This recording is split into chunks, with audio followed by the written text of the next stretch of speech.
அதுல இந்த பட்ஜெட்ல 2-3 விஷயத்தை ஒத்துக்கொண்டதற்கு நாங்கள் திராவிட முன்னேற்ற கழகத்துக்கு முதல்ல நன்றி சொல்றோம். சாராயம் மூலமாக வருமானம் எவ்வளவு வருதுன்னு குழம்பிக்கிட்டு இருந்தோம். ஒரு மேடையில் வானத்தி அக்கா 44,000 கோடிங்கிறாங்க, இன்னொரு மேடையில் முருகன்ஜி அவங்க 46,000 கோடிங்கிறாங்க, மேல இருக்கிற தலைவர்கள் 42,000 கோடிங்கிறாங்க. தமிழக மக்களுக்கு என்னதாயா சாராயம் மூலமா வருமானம் வருதுன்னு நிதியமைச்சர் கவலைப்படாதீர்கள். சாராயம் மூலமாக நமக்கு வந்திருக்கக்கூடிய வருமானம் 50,000 கோடி என்று இந்த பட்ஜெட்ல அறிவிச்சிருக்கிறான். ஆனால் மக்களுக்கு இந்த உண்மையை சொன்னதுக்காக முதல்ல நாங்கள் நன்றியை தெரிவிச்சுக்கிறோம். 50,000 கோடி ரூபாய். இந்தியாவில் எந்த மாநிலத்திலும் கூட சாராயம் பெற்று 50,000 கோடி இல்லை. அதுக்கு யாரோ ரொம்ப நல்லா சொன்னாங்க, ரொம்ப ரமையா சொன்னாங்க. திராவிட மாடல் அரசு அரசுன்னு சொல்றீங்களே, இதற்கு ஒருத்தர் ரொம்ப ரமையா சொன்னார். அதாவது ஆமை புகுந்த வீடும் திமுக ஆளுகின்ற பகுதியும் உருப்பட்டதாக சரித்திரம் இல்லை.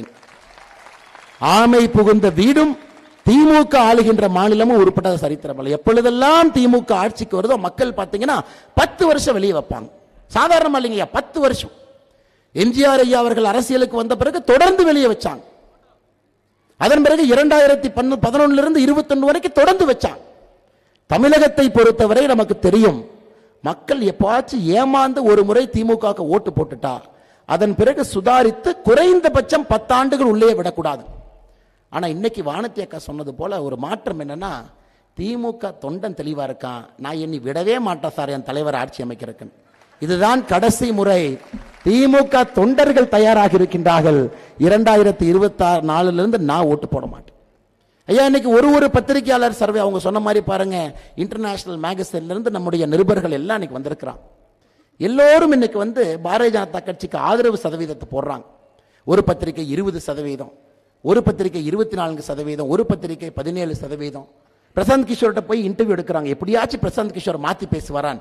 அவரும் சொல்றாரு பாரதிய ஜனதா கட்சி வளர்ந்துருச்சுங்க, இரட்டை இலக்கில் இருக்குதுங்க, என்னங்க பேசுறீங்க? சகோதர சகோதரிகள், உங்களுக்கு ஒரு உண்மையை சொல்ல வேண்டும் என்றால், நம்முடைய சகோதரர் ரமேஷ் அவர்கள் சொன்னது போல நாம் 20% எல்லாம் எப்பவோ தாண்டிட்டோங்க. அதெல்லாம் வேல் யாத்திரை காலத்திலே தாண்டியாச்சு, அதெல்லாம் 2021 தாண்டியாச்சு. பலத்தை காட்டுவதற்கு நமக்கு வாய்ப்பு கிடைக்காம பல ஆண்டு காலமாக காத்திருந்தோம். இன்னைக்கு உங்களுடைய இத்தனை ஆண்டு காலத்தினுடைய உழைப்பினுடைய வெளிப்பாடு 2024 பாராளுமன்ற தேர்தலில் தெரியுங்க. 33% வாக்குகளை தாண்டி பாரதிய ஜனதா கட்சி தமிழகத்தில் இருக்கும். நீங்க குறிச்சு வச்சுக்கங்க, எழுதி வச்சு பத்திரிகை நண்பர்களுக்கு எழுதி வச்சு.